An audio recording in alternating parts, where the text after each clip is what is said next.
పూట పూర్తిగా ముస్తావైన ఏమిటో కథ.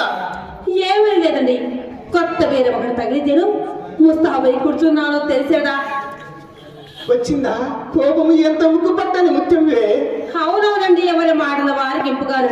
ఈ పూట ఎవరో తప్పక పైకి మిత్రని నమ్మకంగా చెప్పి వెళ్ళిపోయిందిరా. మా అమ్మ నోరు కట్టవచ్చును కదా అని మహా సంతోషంగా ముస్తాబై కూర్చుందుకు తగిన ఫలమండి. అదేమి చూద్దామో కానీ తానే ప్రాణమన్న ఆడవారిని మీ మగవారి ఎప్పుడు నమ్మారు కనుక. ఏ చండాలుడన్నాడు చింతామణి? ఏ చండాలుడన్నాడు నిన్ను నమ్మని వాడు నిర్మలమైపోవును కదా. హాస్యమున కన్నమాట అంత అలుక నీకెందులకో. ఎవరి హాస్యం ఇక్కడ హత్తుండేవాళ్ళు వడలమండి హాస్యమా? పోనిము చింతామణి, పోనిము. పొరపాటే మరి చెప్పమంటారా? మీ పొరపాటు మీరు ఒప్పుకున్నప్పుడు చెప్పడానికి ఏం సందేహం అండి, చెప్పండి. కానివ్వండి. అదే అండి, ఆ సుబ్బి శెట్టి ఎందులోకి వచ్చినాడు. సరే ఆ సంగతి మీకెవరు చెప్పినారు? నేను చూసినాను. వీటి గుమ్మని అమ్మ కంట పడవలసి సరికి పెరిటి గుమ్మన అమ్మ తలుపు తెరుచుకొని పడా బయటికి వెళ్ళినాడు. ఆ మాట అతను చూసి నేను చూసి అతను తెల్లవేయడం అది అంతదా అతనికి అనుమానం అతని వెంట అలాగైనా అతను నాకు గురించి ఇతను అడిగి ఉండదు కదా. అతను ఏం చెప్పింది తెలియకుండా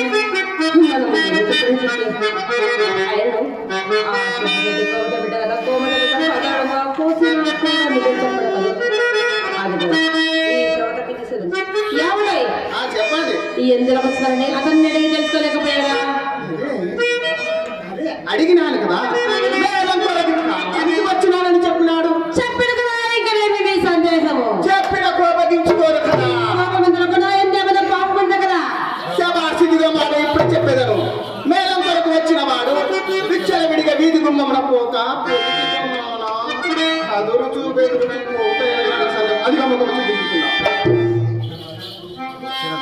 నా సంగతి కూడా అతన్ని అడిగి తెలుసుకోలేకపోయారా? అడిగేవాడిని చింతామణి, అడిగేవాడిని. అడ్డదారిలో నా బాల్యమిత్రుడు అగుపడుచు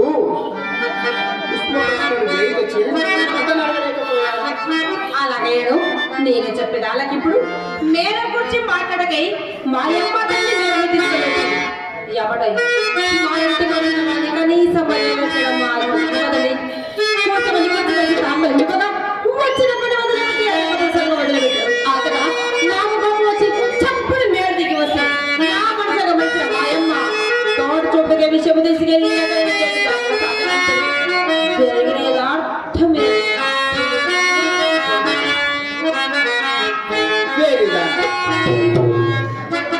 నీ మాట నేను ఎప్పుడు వేదముగా నమ్మలేదు. నువ్వు నాతో నరసంత అబద్ధమాడవనే కదా నా నమ్మకం. ఇతనే కదండి ఈ చింతామణి ఎవరితోడో అబద్ధమాడు.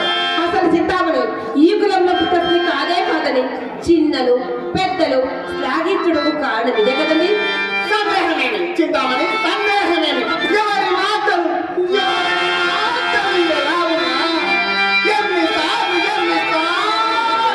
సాధించలేదా చింతామణి? సాధించలేదా?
ఇది అంటే ఏమి కానీ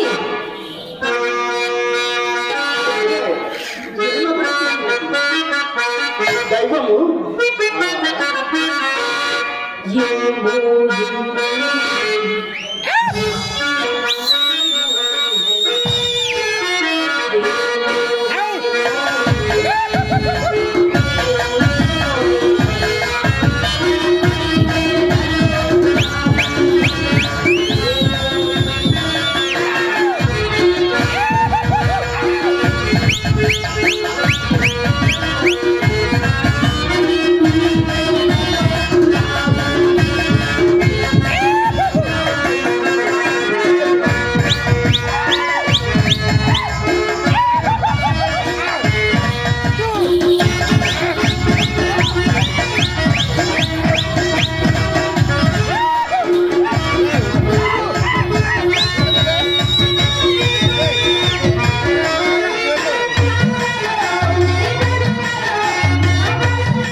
మండది జన్మల లేదండి 4 సార్లే అస్సలు లేదు మనం 4 సార్లే డ్రామా ఆడింది కానీ 50